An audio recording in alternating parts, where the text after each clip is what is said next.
Hello, we're back. This is the part 3 of this episode, this podcast, okay? This show, this video, whatever you're seeing. So this is the part 3. So if you didn't listen, if you didn't watch the part 1 and 2, so go there. If you're watching that on YouTube or if you're listening to the podcast, so the link to the previous episodes is down below in the description. Okay, so go there, watch and listen to the part 1, to the part 2. Now this is going to be the last part. We're going to wrap it up. I just need to say something else because I remember one question that Paulo asked, and so I kind of answered that partially, but there's something that I believe it is very important to tell before we wrap it up. Okay, so now I'm going to call Paulo again. He's here with us. He is guiding the interview. Okay, that's not a formal interview, that's just a chat. And hey, there you are. Sure. Let's do this. Okay, so Paulo, I just remembered that I answered your question about why a teacher, right? But there is one thing before we finish that I think this is very important about the how. Because I said some things related to the why, but one thing related to the how, I think this is important to share with you guys. So do you think, may I do that? Sure, go ahead. Okay, the thing is, I had these little close friends. There are people who I knew. I really met a lot of wonderful people in my life when I was a loser, and being a loser... I like the way you put it. I like this story. Yeah. And being a loser was still not cool. So I was embraced by the church, right? And people from one church introduced me to the gospel. Here, first of all, I'm not going to preach here, okay? I'm not going to preach, but this is important. Sorry? It's your... Okay. I'm just preparing people. You can read the whole Bible. The thing is that I was reached by people who called me, who explained me the gospel, and I was already interested by Greek mythology, Norse mythology, Brazilian folklore, this kind of thing. And I believed in God, but I was not I didn't understand a lot about the Bible, so I started to learn things more. And okay, I met people at church who really showed that they cared about me, that they wanted my good, that I had talents, that I had gifts, that I was special, this kind of thing. And that meant a lot to me. And people started to invest in me. Like, they started to bring my talents to do things at church. They started to...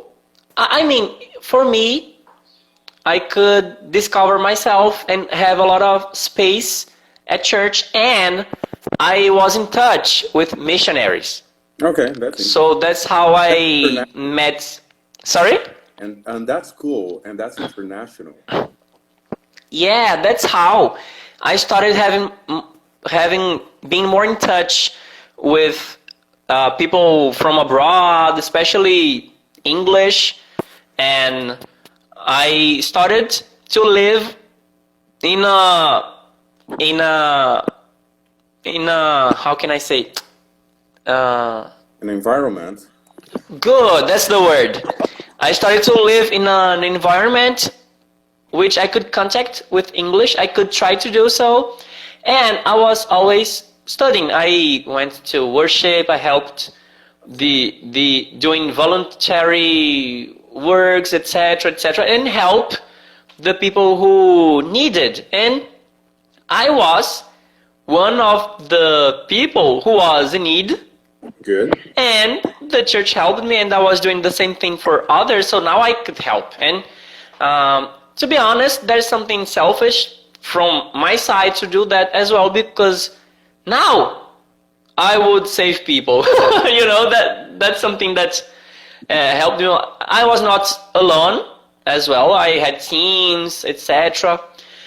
But I still didn't know English. I was struggling a lot because I wanted to learn. And one guy, one old man, who literally lived in the edge of a hill, not of a hell, but of a hill. Chico is a nickname for Francisco. So if you're watching this, I'm going to show you a picture that I could find about him. That's awesome. This is the guy. I think the light doesn't help a lot. I can see him very well. Okay. So this Chico guy,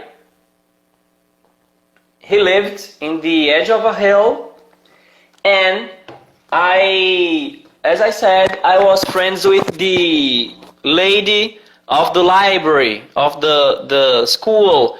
The teacher who I was closer to was an old lady too. So I had a very good relationship with older people, and he lived there by himself, and the only thing he did was studying. That's what he did with his life.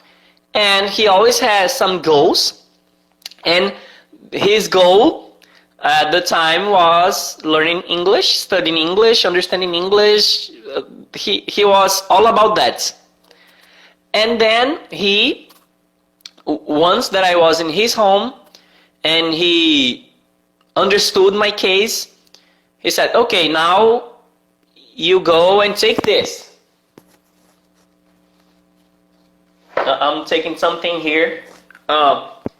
It's not this collection, but he gave me one collection of books like these ones for the ones who are watching. Okay. So, Collection. this is not the collection, it's another. It was from the BBC English with some tapes. It was not a lot, but he wanted to give him, and he said, okay, go ahead. Now you have what you need. And I was like, sorry? He was poor, he lived alone. The only thing he did was studying English and the Bible. And would I take his book? His collection of books? And I didn't want to accept. It seems like the part of the journey hero that the hero denies the adventure. He declines. I didn't want to accept. And he said, no, I am doing that for you because I can. I can't do a lot for many people, but I can do this for you. And I know you can do that for more people. You do that. You do with that what you think it's better, but I can do that for you, and you can do much more for other people. And I thought it made sense. It kind of made sense. Of course, I wanted to give back to him what he was doing for me. And it was very simple. A collection of old books, old tapes. Way before the internet. Way before the internet. Yeah. The internet already existed, but I didn't have a cell phone. I didn't have internet, computer. YouTube. There was no Oh, YouTube at the time. Yeah. So. no. But what I did, I started to study that. Now I had something to follow up, and I had the tapes. I listened. It was the British English, and okay, now it was, it was a line that I crossed. It was not someone, it was not a private teacher, it was not going abroad, it was not winning a prize. No, it was a bunch of old books and some tapes.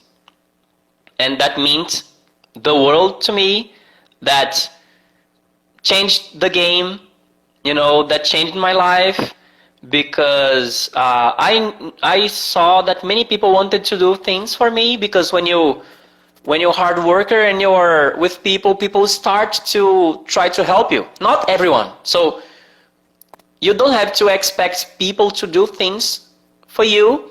So for example, one example is my friend John Wallace, who's a very good friend with me. He is a friend who I could befriend because of the English that I learned from the books, and I didn't expect an American, someone he's an American. He came here to Brazil. He was a volunteer, a missionary. I helped him a lot, and now he's one of my best friends. Where was he from? He is from Naples. He's from Paulista, from the United States. Okay. And he compared, when I was back to Paulista, he said, oh, so my city, he showed some pictures and said, okay, I know it's way different, but I could say that Naples is the Paulista of the United States. So, and John is a friend who did a lot of things for me. He brought me materials. When he knew that I had these difficulties to get stuff, I talked to you that I'm not the kind of person who learns easily. No, but I'm always studying. That's because I'm always studying the same thing. I did that with this collection of books. I did that one time, the second. I read it from start to begin, from start to the end, from the end to start, and I started to master it. Not master English. I never sold myself as an English expert. No, but I believe I'm a good teacher. I could convince myself of that. And John, for example, he gave me things like these books. The book in Portuguese is You Mean I'm Not Lazy, Stupid, or Crazy? This is one of the things that helped a lot too. He did so much for me, so much more than I could even express. And I now was in a new reality, because I started in Paulista, in my neighborhood, in a reality that was the life of people around me. And now, one of my best friends is an American who brings from books to French presses, because I like coffee, and he said, oh, in the United States, you can make coffee with a French press. And I said, how can I find the French press? And he brought to me. So okay, that just flipped the story that I was in so far. And then I did that. I helped at church one friend to speak one of the foreigners, of the missionaries, and she was talking to the missionaries. Her name is Rafaela. She was trying to talk with the missionary, and I saw that they were struggling, and then I offered a help. I said, may I try to help? And they, of course, of course. And I helped them, and I could find that I was good with real life interpretation. I could do that in simultaneous interpretation. And they were so grateful, so thankful. And then my friend Rafaela said, hey, so where did you study English? What course? And I said, no, I never did a course. I have the books from Chico. I explained in a funny way. Oh, I got the books from Chico and I learned English, etc. And she, very interesting. I like it. It was great. For me, it was a validation. And then, I think about 1 week later, for me, it's like 1 week later. Maybe it took longer. So I had a call from her, and she said, hey, Cleydson, it's Rafaela. And I said, hey, Rafaela, how are you? We were not that close. Actually, we didn't do much together. And she said, here we have openings for monitors. Here where she worked in one of the best English schools of the city. That's good.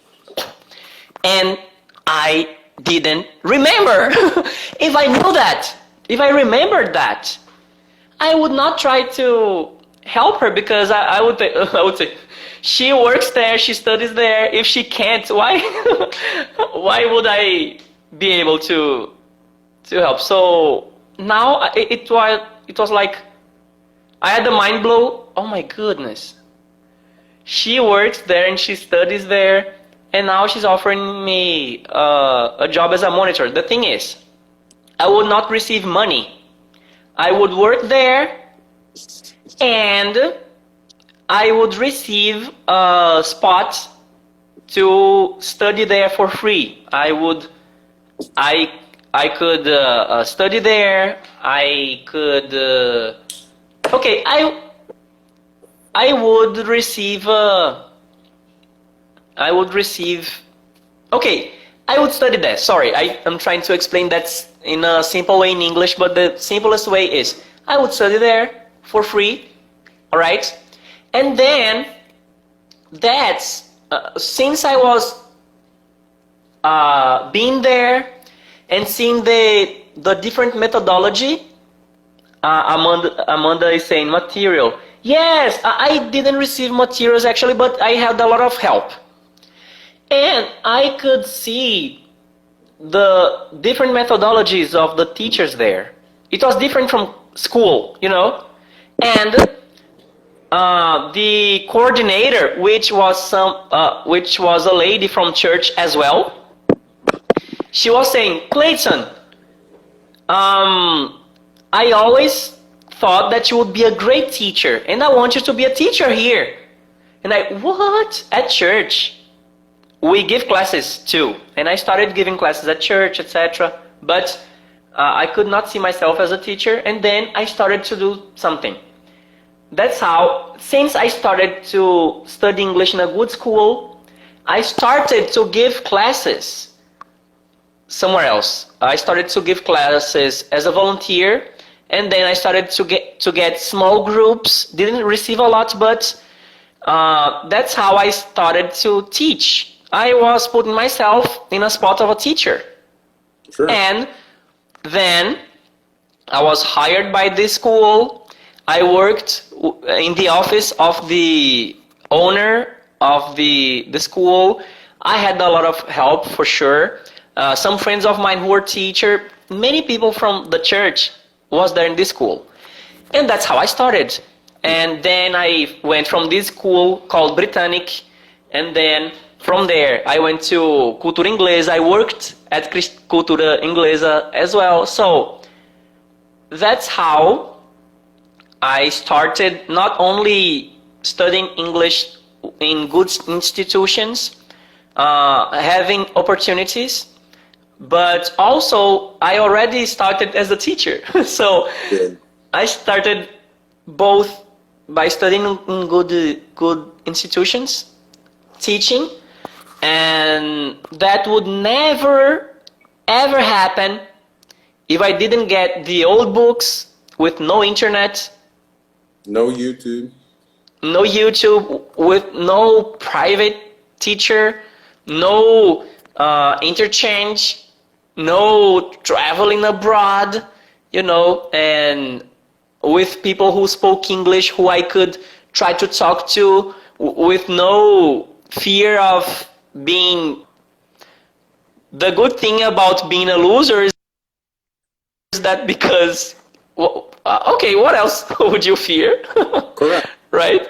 Correct. And When I you see have- that when you have I can't hear you. who's- I'll call you again.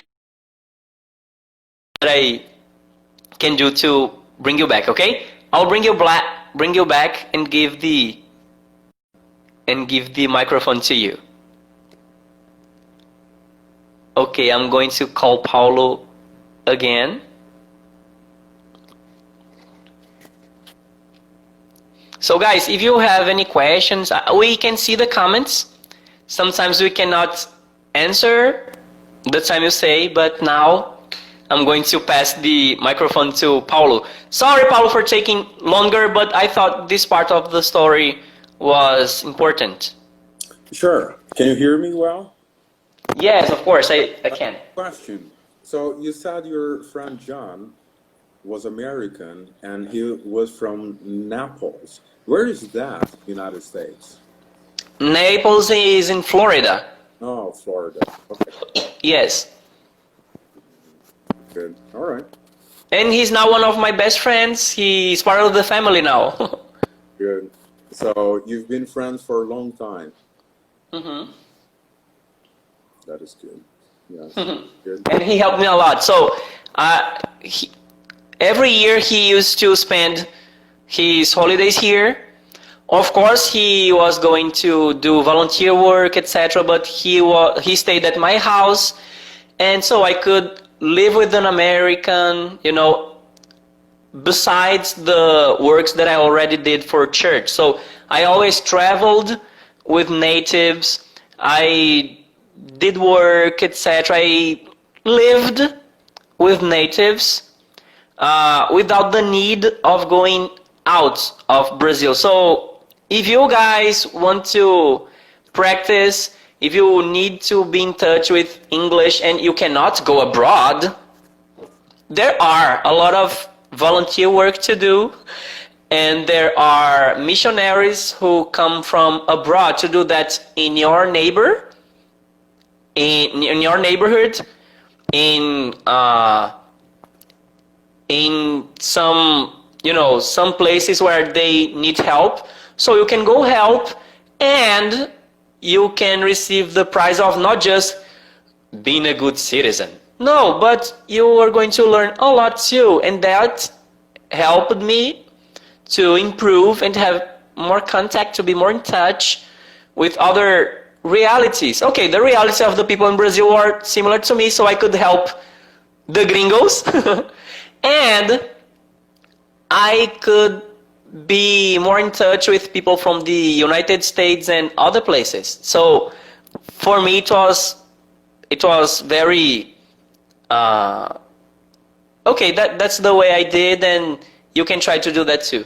Of course. And now there is a thing called the internet, Yeah. which you can connect to people from all over the world, on a drop of a hat. So just like that, and you can connect to anyone, even international calls like Rio de Janeiro, Recife.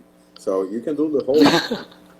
So yeah, if you do the right thing online, you can learn a lot from it, And listening to your story, it's interesting how one thing connects to another, right? And it's funny because we are on Instagram currently recording this, and it seems to me that many people, they have this glamorous approach to learning. So I think there are two things. Like, one is a way to diverse, so you can dodge the bullets. I will not do this. Like, they will believe I will only learn English if so and so. I live abroad, I marry an American, whatever. You know, they have all kinds of beliefs, and I made several videos about this. Like I've heard from many people, like, oh yeah, you can study whatever you want in Brazil, but for you to really learn English, you should go abroad.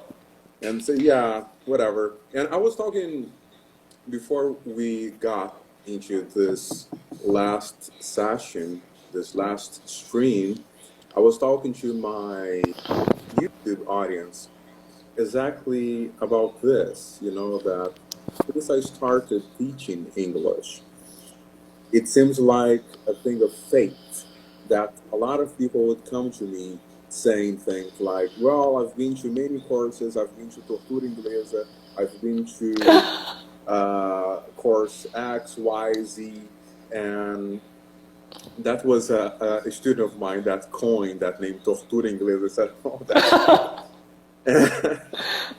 I never, but I think it's not to mention or judge, or they've been in the market for what, 100 years, so what can I But say? by the way, I love cultura inglesa, but I understand. But that's funny. But that's, I love the sound, yeah, because it's the same sound, tortura inglesa. That's funny. Okay, Yeah. if you're not a Portuguese speaker, tortura inglesa, there's a course here in Brazil which is English culture. So in Brazilian Portuguese, that would sound like English torture. That's good. And you see, it works in English as well. Uh-huh. So yeah, and I was telling my audience on YouTube about this, that since I started teaching English, a lot of people would come up for me. I don't know if you have this experience as well, to say, oh, Paulo, I've tried everything. I tried many courses, I traveled abroad, I did an interchange, I married 2 Americans, and I came back to Brazil pregnant, and I don't speak English, but I have an American baby. And you know, I just exaggerated a little bit, for real. And they would come up to me and say, well, you're my last resort. You're my last option. If I do not learn English with you, I'm done. And that, from the very beginning, was the story I heard over and over again. And I listened to the same story to this day, you know. Yes, it happens to me too. But the thing is, one of the reasons why I don't portray myself as a Tim Ferriss, you know, that's because I want people to understand that if I could do it, of course you can. That's a very good approach. Yeah, and that's lighter and that's more realistic. Yeah, absolutely. All right, so I'd like you to tell me your experience, like before, during, and kind of after the pandemic, in terms of your personal life and your professional life. So you want me to say what's the difference before the pandemic and Before, after the pandemic, during, right? and now that apparently, uh, some people say it's after the pandemic, or at least I can tell you what I see. The gym is open, so I can go. Oh, okay. I'll tell you before the pandemic and after the pandemic started. Okay? Okay, so can you hear me? I can hear you loud and clear. Good. Would you give me 1 minute? Sure. Pee time, sorry. So you may speak with your audience. I'll be back now. So, okay, go ahead. I trust you. Okay. So I'll put my little me here. Okay. So Cleyson's going to the toilet right now, and apparently he's put kind of a figure or a doll on the background. And it's funny because, like, Cleyson's into podcasting right now, meaning having an audio version of what you're doing right now and not on video only, which is, I think is very good. And I find it funny that I'm talking about this and I showed my mug, my coffee mug, And he said, all right, so now he's showing the coffee mug. So that's a good approach. And he's going to the toilet right now. So if you're here and you're live on Instagram, and today is almost August, July, day 30 of 2020, and we're live for real. And we're live, and it's 10:39 p.m. here in Brazil, my local time. If you wanna, Amanda, and yeah, if you have questions like Amanda Lira, you can send them to me. Yes, I'm Brazilian. I'm born and raised in Rio de Janeiro, Brazil, and that's a good time to read the comments as well. So yeah, I'm back. and he's back. That was a quick number one. Thanks. The good thing about being silly is that because you can do this kind of stuff. Of course, yeah. You could also take the camera to the bathroom. You know, Oh yeah. if you just hold it in the right position, I don't think people would be bothered.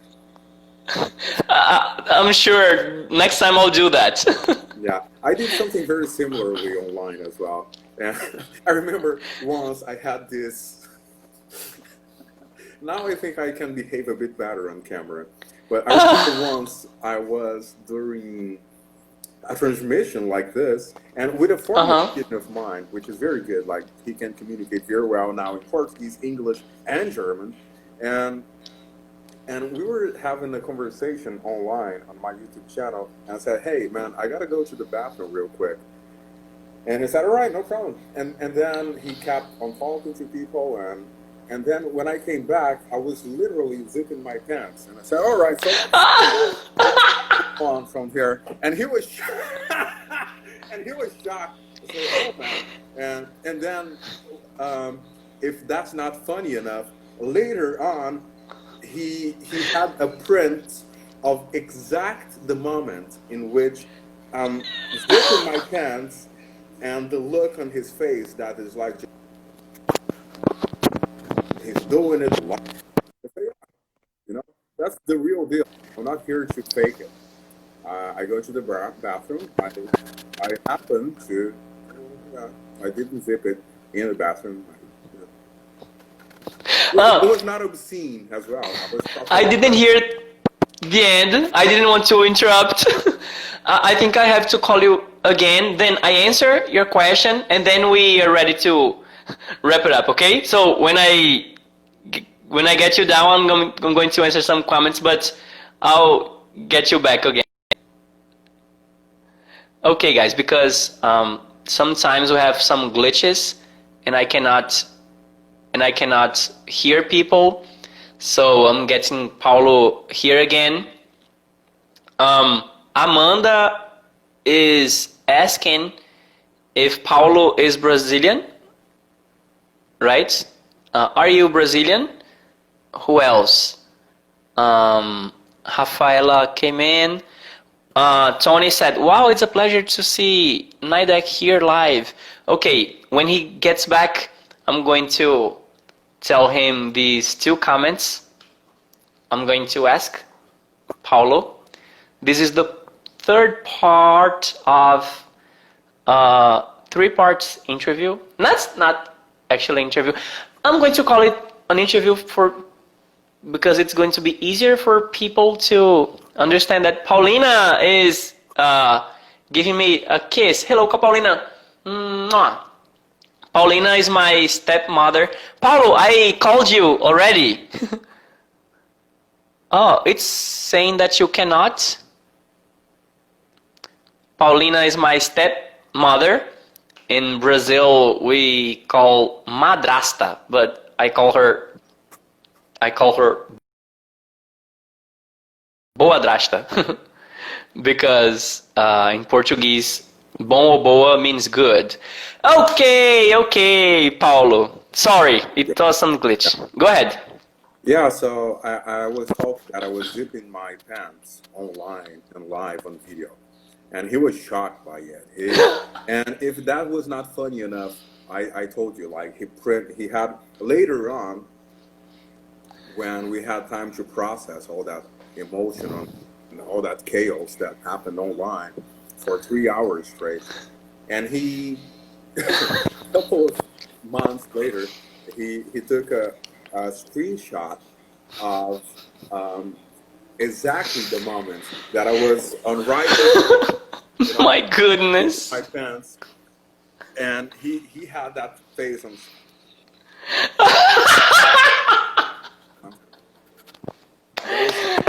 That was something. Oh, that's what I call a thumbnail. That's a good thumbnail, by the way. Yeah, that's a good thumbnail. Yeah, but I'm slowly but surely learning how to behave a little bit better on camera. So that's a good thing. Oh, that's so funny because I know you have your way also to do stuff, and that's very funny because I think that each one of us does different things that other people would never do Yeah. on camera, you know.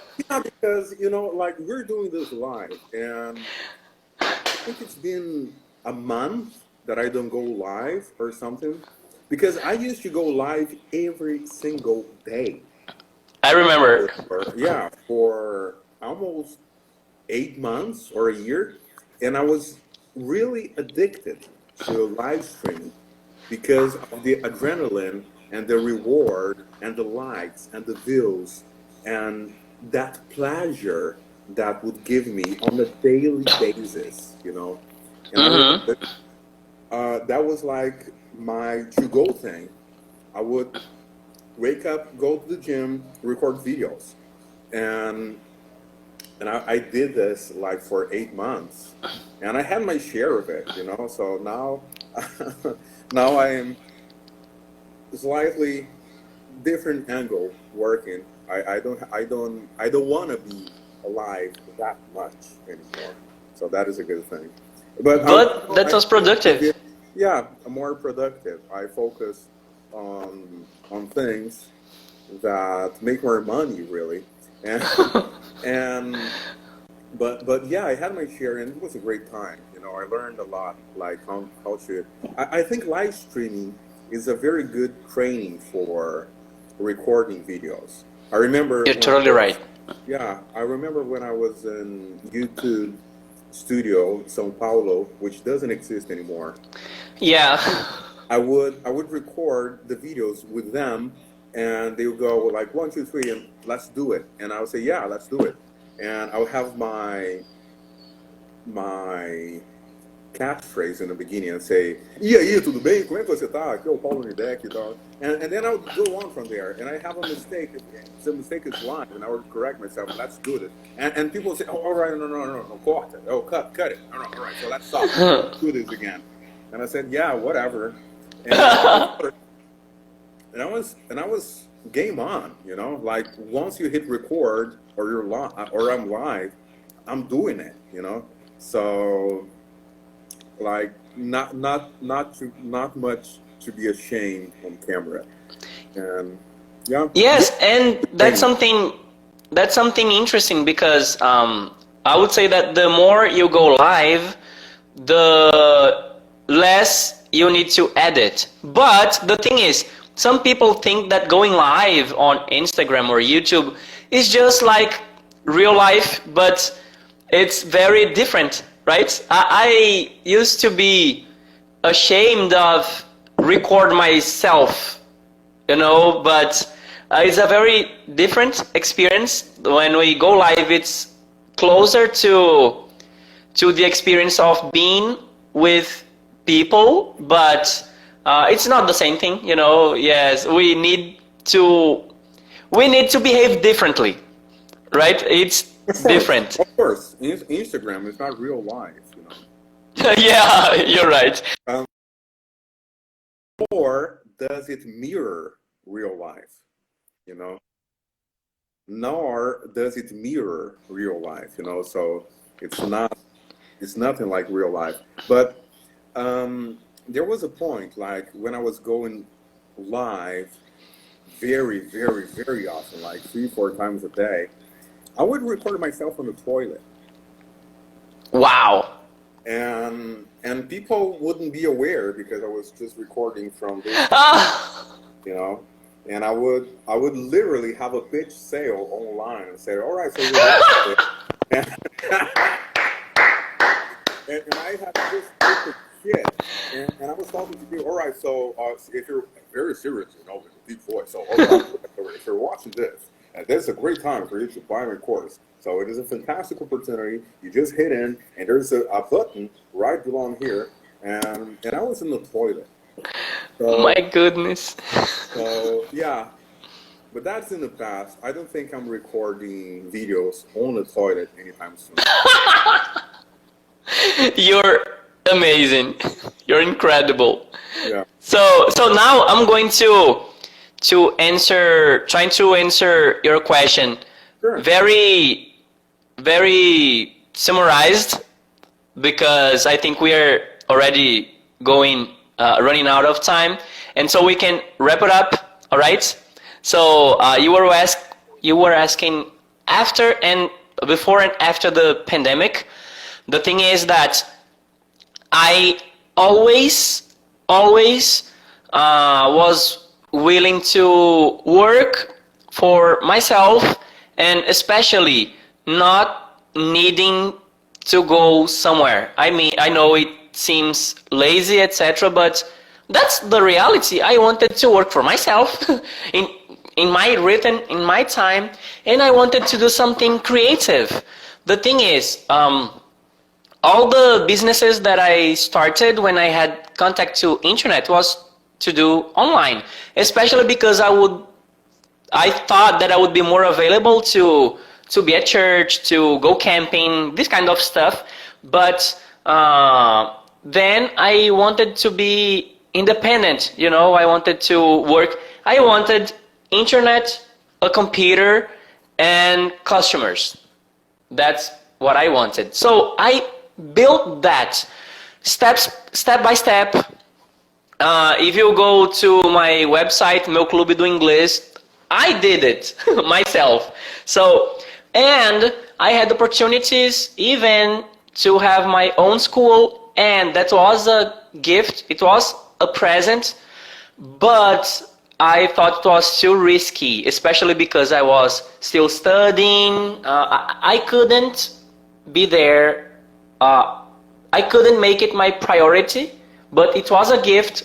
But since my school is not a physical place, you know, my school has no walls.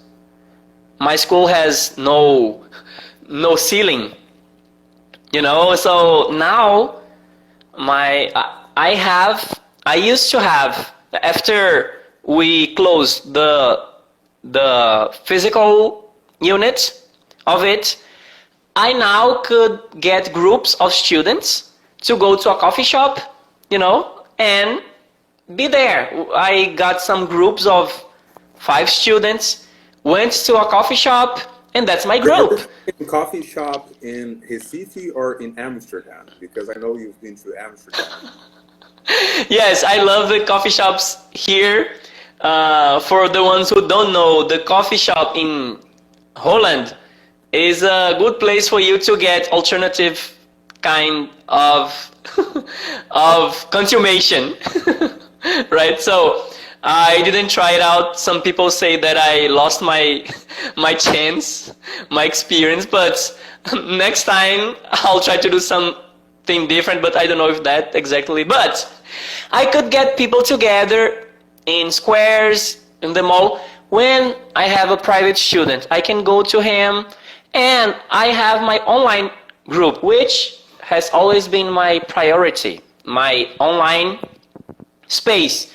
Whether YouTube channel, Instagram, all of that are vehicles, right? But since I have my website, since I have my online courses, since I have my services, because people can hire me as a translator, as a private teacher, no matter where they are. I work for one company in Europe, You know, so, but I'm not in Europe. I'm in Recife now, and there's a company in Holland. This is the company which I help with translation. So I Is it in get. Amsterdam, Rotterdam? Where is it? I have been to Rotterdam. No, I have. the company. Where are they based? Oh, they're based in Rotterdam. Okay, that's good. I don't want to. I love that. I don't want to give many details because of confidentiality, but I can have customers all over the world. A lot of tech companies in Netherlands. They have a lot. You're good. Yeah, and Good. and you see, I have a student from Australia. I have customers in Holland, you know, and it's all based. My company is based here. Correct. Yeah. Here and on the cell phone that I am using. So, when the pandemic arrived, in the middle of so many disasters that happened, so me, the one who has never done anything right, I could see that I was one of the only prepared ones for such thing. Correct. Yeah. Yeah. Yeah. I can tell by I don't know about people, and I can tell my own story. The pandemic was really good for me, really good. You know, like, and I'm talking about also my personal life. I could adjust pretty much, you know, and it was I didn't like it in the beginning, but later on, now. Since kind of the pandemic, people say it's over or it's gonna be over in 2030, but like I will need to adapt back, into the new normal, you know. So yeah. Oh, yeah, both of us. But the thing is that it is sad. That's bad. I had to adapt to a lot of things. Maybe on other occasions I can see more. I wasn't privileged, but it was something that I built. It was like the ark from Noah. He was building the ark before the flood. The metaphor, my friend, that's a very good Yeah, and when the flood came, that's a very good metaphor. thank you. So I am sad. Thank you. So yeah, and you've been building this art for a long time. Yeah, exactly. And that's how I feel. And I am sad and I'm sorry for all of what's happening, but the thing is, I'm not saying that to tell people, see how I am a special. No, guys. No, you did. If you're no, yes, fine for a long time. I'm saying that to people, guys. I started with no internet, with no computer. I didn't say I don't mean it's easy, but guys, if you're watching this during the pandemic or afterwards, guys, things are not going to be back to normal so soon or ever. Guys, try to look for something to do with the tools that you have, with the conditions that you have, or that you even don't have. I've been telling my story here. I had always tried to put me in the position where the opportunities were. So I would like to. It's funny because I don't have access to those numbers, but I would love to see. Maybe I can Google some of that, but I would love to see the numbers. And it sounds like a joke, but it isn't.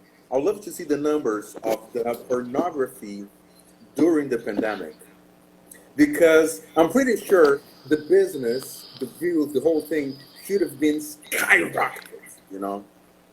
yeah, you're right. I've been on YouTube and I told them, people at first they think it's a joke, but I think now I put it in the right way. I always tell people that work with me, including, that pornography is avant-garde. The next thing that will happen is in pornography. Like You, live streaming started in porn. You know, the first wow. streams, it did. You know, I'm just observing. I didn't invent this. So live Uh-huh. streaming is like people wanted to see naked girls online in real time. So they did it, and now it's on Instagram. Now it's on YouTube, and etc. Later on, what happened? Like they wanted to see girls online or boys or whatever, and they wanted to dip them for them to do a move or a something or to sing a song or to take off their clothes, and then they started what we know right now as super chat. But the whole thing started in pornography, which is like $1 billion business. And yeah, Yeah, they are an industry.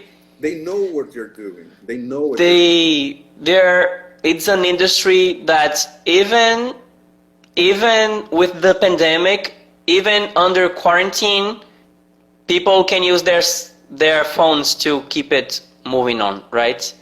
And yeah, we can learn a lot from other realities, right? And adapt, right? I think it's some things are sad, but I'm not working with the ideal world. I don't mean I'm not being like, oh no, Cleydson, your talk is idealistic. No, I'm saying that things are not going to be ideal. So if you try to get off the comfort zone, even if you're not sure that you're going to get it, so if you don't move, so you're surely not going to get it, right? So, Paulo, I am afraid we're going to be run out the live because we still have to try to keep this one.